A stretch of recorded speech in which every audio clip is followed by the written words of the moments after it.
Hi guys, it's Michelle, and today's video is going to be talking about the true crime case and the real serial killer who inspired the movie franchise Scream. I honestly had no idea that the Scream movies were based on a true story, but the true story behind them is so absolutely terrifying that I figured I would talk about it today. Obviously the new Scream movie just came out, so I'm just like in the Scream mood. Scream used to scare the fuck out of me as a kid. Like, I don't know anybody else, like I don't know what your guys' vibe was, but that shit scared me. Not even like the actual movie itself, because like I didn't watch that as a kid, but the mask was so terrifying. Without further ado, let's get into the true story behind Scream. So in August of 1990, absolute horror began to break out in the college town of Gainesville, Florida. This actually hits pretty close to home because a majority of my friends went to the University of Florida. My sister went there, my brother-in-law. My hometown is Tampa, Florida, so it's like I knew a lot of people who went to Gainesville. I can't even imagine how terrifying that would be. On Sunday, August 26th of 1990, two freshman students who were super excited to start their new year of school, their new chapter in life, about to start college for the first time at the University of Florida, Sonia Larson and Christine Powell, were found brutally murdered in their brand new apartment. Christine's parents, Frank and Patricia Powell, were growing increasingly concerned with the fact that they could not get in touch with their daughter. At first, they honestly weren't too worried about it. Obviously, it's the 1990s. It's like harder to get in touch at that point, but they also didn't think too much of it because, you know, she's a freshman in school. She's just got to Gainesville for her first weekend. Like, I'm sure she's, you know, going out with friends. But after the first few days of Christine not returning their calls, their parents decided to drive up to Gainesville and go to their apartment. When they got to the apartment, they found that Christine and Sonia's friends had written little like notes on the door, like sticky notes that were like, "Oh, sorry, I missed you," or, you know, "We were supposed to go out, like, where have you been? Haven't heard from you, call me back." Which of course made Christine's parents panic at this point. Christine's parents knocked on the door and there was no answer, so they went downstairs and tried to find, you know, maintenance man slash like the building manager help get the door open. Building manager decided to call the police at this point in time. The building manager, police, and the maintenance man went into the apartment and they found Christine and Sonia both stabbed to death, and they were also naked and posed in a really suggestive sexual way. The sight was so disturbing that the maintenance man like ran out and threw up in front of Christine's parents, so immediately of course they just knew that something awful had happened. It was later determined that Christine had been sexually assaulted before she died. She also had duct tape residue on her wrists, but the duct tape was nowhere to be found. The police also discovered that the apartment door had been sort of pried open. It seemed as though the perpetrator used like a screwdriver or crowbar or something like that to get this door open. There was also soap and a towel nearby, and it kind of indicated that the killer tried to attempt to clean the crime scene up a little bit to disturb with and tamper the evidence. So this made the police believe that they were either working with multiple or one person who was very smart. Based on overall what the police saw and how just intense the crime scene was, they did believe that the killer were multiple people. So the fact that this town is super collegey, like I don't know if you've ever been to Gainesville, but I feel like it's like any other college town, I would think. I don't know. Actually, Gainesville's kind of the only college town I've been to, but it is super, super collegey. It's like there's students all around. And the police, of course, knew that they immediately had to get the word out that there was a killer on the loose. They were very concerned at this point. It was not long after that, just a few hours later, where the police realized they were dealing with a serial killer. Krista Hoyt was an 18-year-old girl who was actually going to school at Santa Fe Community College, planning to transfer to UF. A lot of people do that. It's just super close to UF's campus. Krista actually lived less than 2 miles away from Christine and Sonia's apartment. Krista did not show up to work on Saturday, August 25th of 1990, and her boss and coworkers thought this was extremely strange because Krista was a super dedicated worker. She always showed up on time, and they definitely just thought it was weird that she would show up without, you know, calling and saying that she was going to be out or anything. So the next morning of August 26th, Krista's boss decided to contact the police. The Gainesville police ended up doing a welfare check on Krista, and they found Krista stabbed to death, again naked, posed in a weird, suggestive position. She had been assaulted before being murdered as well and had duct tape residue on her wrist too. The thing that was so terrifying about this is that Krista's head was removed from her body. It was on a shelf, and it was turned towards, so it was like, looked like it was looking down at her body. It's so fucking sick. Like, that's just terrifying. And I think this was when police knew that they were dealing with like just a cold-blooded serial killer. Again, Krista's sliding door had also been pried open with some sort of a screwdriver. It quickly became national news, and all of America was talking about these murders, and it was so terrifying for anyone in Gainesville, even in Florida in general at the time. So a woman named Lisa Byers had a friend named Tracy Paulus who was at school at Gainesville at the time. Lisa decided to call Tracy out of concern, and she talked to Tracy, and Tracy said she was very scared, but she felt like she would be safe because she had a roommate at the time named Manny Taboda, and he was just a big guy. He was just a 6 foot tall buff dude, and she just felt safer with him around, obviously, like, since she wasn't living alone. And Lisa Byers told Tracy, "Call me later tonight when you get home from your classes." Tracy didn't call that night, so Lisa got extremely worried, but she decided to wait until the next morning. The morning of Tuesday, August 28th, 1990, Lisa called Tracy and Manny's landline multiple times with no answer. At this point, Lisa was, of course, extremely nervous. She decided to call another friend that she had that actually lived in the same apartment complex as Tracy and Manny. So she called her friend Tommy Carroll and asked him if he could go check on Manny and Tracy and make sure that they were okay. Of course, Tommy agreed, and he said that he would call Lisa back from Manny and Tracy's landline once he got into the apartment and found out that they were safe. Lisa got a phone call from Tommy on Tracy's landline, and he was just screaming. When the police arrived, they found Tracy stabbed to death, again naked in a lewd position, and she also had the duct tape residue on her wrists, and she was assaulted before she was murdered. They also found Manny, who was stabbed to death in his bed. He was fully clothed and had not been assaulted. But this is when everyone started to get even more nervous. At this point, hundreds of students started fleeing Gainesville, even though it was like their first few weeks of classes. I mean, 5 people were murdered within the span of 3 days.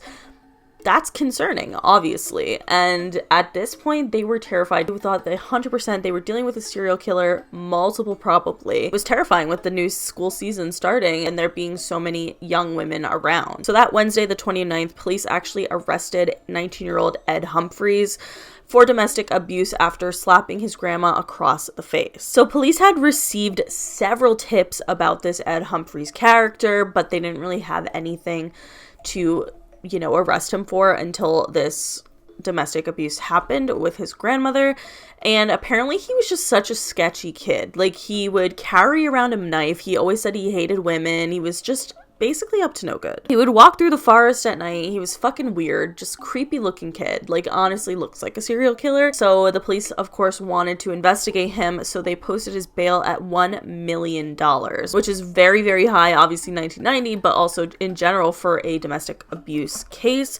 And that was so that they could, keep him under lock and key while they investigated the serial killer further. As soon as Ed Humphreys was arrested, the killing stopped. So at this point, the people of Gainesville really started to calm down. They think, we've caught this guy. Of course, students started going to classes again, and just things kind of carried on as normal. So after a blood test confirmed that Ed Humphreys could not have been the killer because he had a different blood type than the person who killed all of these students, people still believed that Ed was involved in some sort of way, even if he wasn't actually the killer, because like I said, they thought that there were multiple perpetrators. So the police actually decided to use a system that basically connects them to different cases that have similar details. They put in the details of a specific crime, and it matches them to cases all over the country, maybe world, that have really specific details in order to obviously help solve them. So the police put in the details of the Gainesville Ripper murders. This was when a story popped up about a triple homicide that happened in Shreveport, Louisiana, a year prior to the Gainesville killings in 1989. So on Friday, November 3rd of 1989, a boy named Sean Grissom, who was 8 years old, was dropped off at his grandfather's house for the weekend to celebrate his birthday. So it was Sean, his grandfather Tom, and his aunt Julie Grissom. His mother got a bit nervous because after dropping Sean off, she didn't hear from them too much throughout the weekend. She assumed it was probably just because they were having fun, and that's just what she, told herself anytime she got worried about it. She tried to call them a few times, and the calls went unanswered. She was, like I said, getting kind of nervous, but she just dismissed it as perhaps they, are having fun. They're busy at the birthday festivities. So Monday, November 6th rolls around, which was when Tom was supposed to drop off his grandson, Sean, and that never happened. So Sean's mother obviously became very nervous. He then was like, okay, well, maybe his grandpa brought him to school. That's a possibility.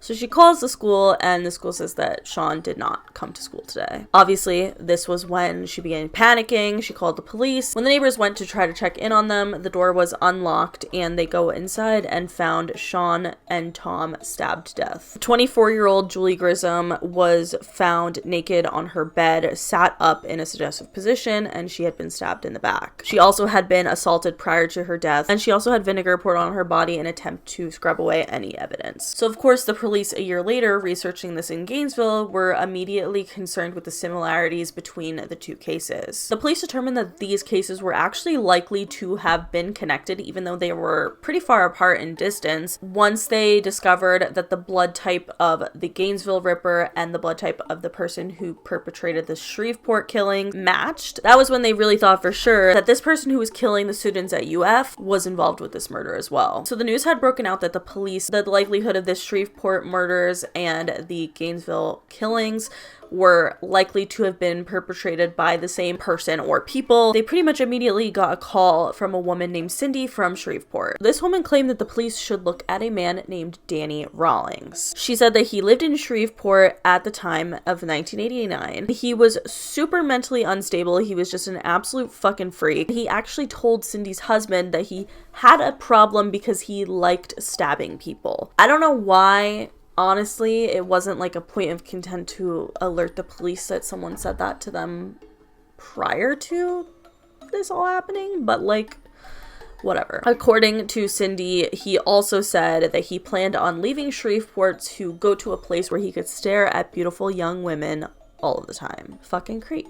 Anyway, of course, the police began investigating Danny, and they discovered that he had been arrested for quite a few strings of armed robberies. He spent like 8 years in prison, and after that, in 1989, he moved back in with his parents in Shreveport. His parents lived literally less than half a mile away from the Grissom house. 6 months after the Grissom family murders, but 3 months prior to the Gainesville murders, Danny Rawlings actually got in a huge fight with his father where he ended up shooting him in the head and the chest. His father somehow survived. And there was obviously a warrant out for Danny's arrest for attempted murder. Him and his parents never really got along. Apparently he had a super troubled childhood. Again, it's really frustrating to see there being so many red flags that were very clear before, these terrible things happen to innocent people. But besides the point, it is just so frustrating. When I hear things like this, even what the woman who called said, if someone said to me that they had a problem that they like stabbing people, I would think I would immediately call the police. If I thought they were dangerous and fucking creepy, and then saying that he was going to go to a place where he can look at young women all day long, no. So it just sucks when there are things that you should report. If you see something suspicious, I'm gonna talk like the fucking TSA airport bitch. If you see suspicious activity, fucking report it. What? So obviously the warrant for Danny's arrest went out after he shot his father, but he had already fled Louisiana, so they just didn't find him. The police department began fully believing that Danny was probably their guy, and one police officer, knowing Danny's history of all of these armed robberies, began to think back to just a few days during the Gainesville murders where there was an unsolved armed robbery that was at a bank same week the students were getting murdered. Basically, what happened was a lone masked gunman went into this bank and threatened the bank teller. The bank teller gave him money that he had not removed the dye packets from, because if he were to tamper with them, it would just explode dye everywhere, and they would probably have caught him because they would know that the money was stolen. So the gunman fled into the forest, and after the police were unable to find him, they actually found an abandoned campsite that had a tape recorder, a bag with the dyed money, a gun, and a screwdriver. At this point in time, the police actually found the crime to be less important. Obviously, a robbery is not going to be as important as a fucking serial killer that's on the loose first week of college classes, and all of these students are, you know, back in school. So it was honestly just not their top priority at the time, so all of the evidence just went into the storage unit until after the Gainesville Ripper was solved. At least that was the intention, and they planned on, you know, looking into the robbery at a later point. So once the police officer made the connection that perhaps the person who perpetrated this armed robbery was also the person who was killing these students and the Grissom family, they immediately just went to the storage unit and retrieved that audio note and all the other evidence and began to listen to the audio, where there was a man singing a song that he had made up, basically about being a mystery killer, and then he actually identifies himself in the song saying, you know, his name was Danny Rolling. So Danny actually matched the blood type of both the Gainesville Ripper and the Grissom family killer. And it was at this point that the police were like 100% sure that Danny was the killer. So they actually found Danny already in custody about 40 miles south of Gainesville. He was in custody for another armed robbery, and they charged him on the spot with the murders of the Gainesville students. They didn't have enough evidence at that time to charge him of the Grissom family murders, but he was charged for the murders of the Gainesville students. Danny Rolling claimed to be innocent for a very long time. It was not until 4 years later, where it was his, you know, trial. He kind of just like took everyone by surprise because he was planning on pleading innocent the whole time, but he pled guilty and said that he did kill these people, and the reason that he did it was because he was inspired by all of these crazy horror movies that he had watched before. He even claims that he left a Halloween movie franchise, Halloween, note at one of the crime scenes. He loved scary movies, and he also claimed that he wanted to be famous like Ted Bundy. It's obviously bad enough when people do this in general, but the fact that they are inspired by other serial killers will never cease to just fucking scare me. And people who were inspired by scary movies as well is another whole thing that really freaks me out, because it's like, how do you go watch a scary movie and you're like, me? That's just so fucking scary. Like, I do not like it. This is how it connects to Scream, is because the Scream franchise was created by a man named Kevin Williamson, so who was inspired by the Gainesville Ripper, Danny Rawlings, and wanted to write a horror movie of a serial killer who was inspired by other scary movies. Overall, I find this to be a terrifying concept because there are so many fucking scary movies out there, and it is very terrifying to think that as some people are watching them, who knows, even maybe the people you're watching it within theaters, like not the people, hopefully not the people you're with, but like, you know, other people in the theater could be taking notes of these fucking movies and being like, yeah, like I want to do that. That's fucking scary. I absolutely hate the concept, but I do find this to be a very interesting true crime case. I also find it interesting that it ended up inspiring a whole franchise. It's kind of unfortunate because it's probably exactly what that fucking bitch would have wanted. Like I said, he wanted to be like Ted Bundy famous, and obviously there's a lot of psychological issues with them, but like still I'm just like, I would like to know what you guys think about this case. If there's any other like horror movies or true crime cases that you guys want me to cover, or cover the truth behind the movies, let me know. A lot of scary movies are inspired by true stories, so I think it would be kind of an interesting little series to do. I just think that it makes the entire experience of watching these movies just that much freakier, to know that, you know, there will people who really are out there like that, and people who are getting inspired from these movies, and that is just so bad. There was a whole person who was like a killer because of the Scream movies.